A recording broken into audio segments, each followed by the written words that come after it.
ପିଲାମାନେ ମୁଁ ମୋର ଏଇ ଓଡ଼ିଆ ମିଡ଼ିୟମ୍ କ୍ଲାसेସ୍ ଚ୍ୟାନେଲ୍କୁ ୱେଲକମ୍ ଜଣାଉଛି। ପିଲାମାନେ ଦେଖନ୍ତୁ, ଏଇଟା ଆମର ଶିଶୁ ସେବିକା ପାଇଁ ଆସିଛି ଏବଂ ନୋଟିସ୍ ଆସିଛି। ଓକେ, ତ ଓଡ଼ିଶା ସରକାର ଏବେ ରାଜ୍ୟରେ ଯେଉଁ ଶିଶୁ ବାଟିକା ଯେଉଁ କରାଯାଇଛି ସେଠି ସେଇ ସ୍କୁଲ ଗୁଡ଼ିକରେ ମାନେ ଶିଶୁ ବାଟିକା ମାନଙ୍କରେ ଓକେ ଶିଶୁ ସେବିକା ନିୟୋଜିତ ମାନେ ଜବ୍ ଦେବା ପାଇଁ ଚାହୁଁଛନ୍ତି। ଓକେ, ତ ଦେଖିବା। ତ ପିଲାମାନେ ଭିଡ଼ିଓଟା ଷ୍ଟାର୍ଟ କରିବା ପୂର୍ବରୁ ସମସ୍ତେ ମୋର ଏଇ ଚ୍ୟାନେଲ୍କୁ ଲାଇକ୍ ସେୟାର ଏବଂ ସବସ୍କ୍ରାଇବ୍ କରିଦିଅନ୍ତୁ, ଯାହାଫଳରେ ଆପଣ ହିଁ ସର୍ବପ୍ରଥମେ ମୋର ଏମିତି ନୂଆ ନୂଆ ଭିଡ଼ିଓ ପାଇପାରିବେ। ତ ପିଲାମାନେ ଆଉ ଲେଟ୍ କରିବାନି, ଚାଲନ୍ତୁ ଦେଖିବା କ'ଣ ଦିଆହେଇଛି। ଓକେ, ତ ଦେଖନ୍ତୁ ପିଲେ, ଫାଷ୍ଟ ଦେଖିବା କ'ଣ ଅଛି ନା ରାଜ୍ୟରେ ଶିଶୁ ବାଟିକା। ଓକେ, ଟିକେ ପିଲେ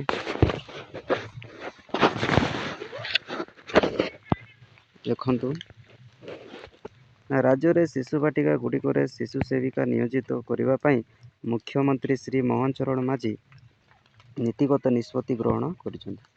ତ କ'ଣ ନା ଆମର ଜାଣିଛନ୍ତି ମାନେ ଶ୍ରୀ କ'ଣ ମୋହନ ଚରଣ ମାଝୀ ଆମର ଯିଏକି CM ଅଛନ୍ତି।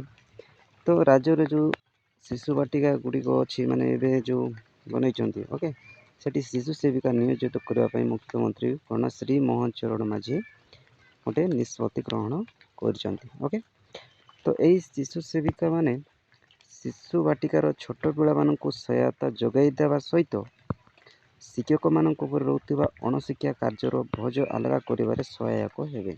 ତ କ'ଣ ନା ଯେଉଁ ଶିଶୁ ଯେଉଁ ସେବିକା ମାନେ ଯେଉଁ ଶିଶୁ ବାଟିକାର ଛୋଟ ପିଲାମାନଙ୍କୁ ସହାୟତା ଯୋଗାଇ ଦେବ ମାନେ ତାଙ୍କମାନଙ୍କୁ ଯେଉଁ ହେଲ୍ପ ମିଳିବ, ଆଉ ଯେଉଁ ଶିକ୍ଷକମାନଙ୍କର ଯେଉଁ ଗୋଟେ ଅଣଶିକ୍ଷା କାର୍ଯ୍ୟର ଗୋଟେ ବୋଝଟା ମଧ୍ୟ ଟିକେ ହାଲକା ହେଇଯିବ ତାଙ୍କ ମାନେ କ'ଣ ଶିଶୁ ସେବିକାକୁ ନିୟୋଜିତ କଲେ। ତ ସେଥିପାଇଁ ସରକାର କ'ଣ ନା ଆମର ଶିଶୁ ସେବିକାମାନଙ୍କୁ ନିୟୋଜିତ କରିବା ପାଇଁ ଚାହୁଁଛନ୍ତି। ଓକେ, ଦେଖନ୍ତୁ ଆଉ କ'ଣ ଅଛି ନା ରାଜ୍ୟରେ 45,000 ସରକାରୀ ପ୍ରାଥମିକ ବିଦ୍ୟାଳୟରେ ଚଳିତ ଶିକ୍ଷାବର୍ଷ ଠାରୁ ଶିଶୁ ବାଟିକା ଖୋଲାଯାଇଛି ନା।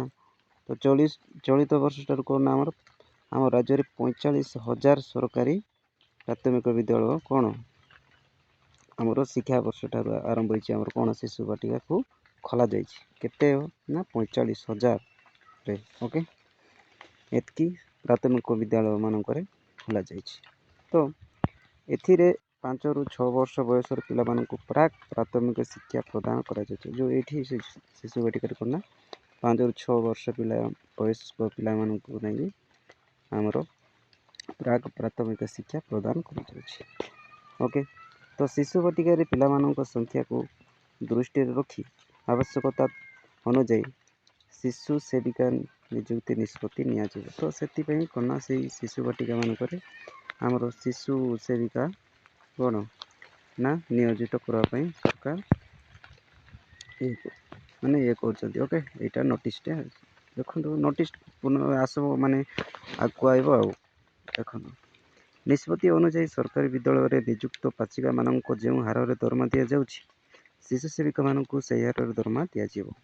ତ କ'ଣ ନା ଯେଉଁ ଆମର ସରକାରୀ ବିଦ୍ୟାଳୟରେ ନିଯୁକ୍ତ ଯେଉଁ ପାଚିକା ମାନେ ଓକେ ମାନେ ଯେଉଁ ରୋଷେଇ ମଧ୍ୟ କରୁଛନ୍ତି ତାଙ୍କେ ଓକେ ପାଖାପାଖି 2-3 ହଜାର ଯେମିତି ପାଉଛନ୍ତି। ଓକେ, ଯେମିତି ହାରରେ ଦରମା ପାଉଛନ୍ତି ତ ସେଇ ହାରରେ ଦରମା ପାଇବେ। ଓକେ, ଆମର ଶିଶୁ ସେବିକାମାନଙ୍କୁ ତ ଫର୍ଦର ଏଇଟା ଆଗକୁ କ'ଣ ଦରମା କାହିଁକିନା ଗଭର୍ଣ୍ଣମେଣ୍ଟ ଧୀରେ ଧୀରେ କ'ଣ ଏଇଟା ବଢ଼ିପାରେ।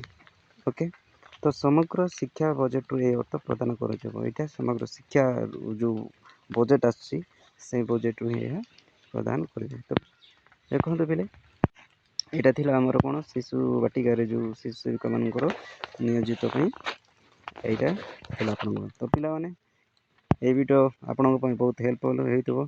ତ ପିଲାମାନେ ଭିଡ଼ିଓଟା ଏଣ୍ଡ କରିବା ପୂର୍ବରୁ ସମସ୍ତେ ଲାଇକ୍ ସେୟାର ଏବଂ ସବସ୍କ୍ରାଇବ୍ କରିଦିଅନ୍ତୁ। ଓକେ, ଏବଂ କମେଣ୍ଟ ମଧ୍ୟ କରନ୍ତୁ। ଓକେ, ଆପଣମାନଙ୍କୁ ଏମିତି ନୂଆ ନୂଆ ଭିଡ଼ିଓ ଆପଣଙ୍କ ପାଇଁ ବନଉଥିବି। ଓକେ, ତ ଚାଲନ୍ତୁ ପିଲେ ଭିଡ଼ିଓଟା ଏଣ୍ଡ କରିଦେବା। ଜୟ ହିନ୍ଦ ପିଲାମାନେ, ଜୟ ହିନ୍ଦରେ ଜୟ ହିନ୍ଦ।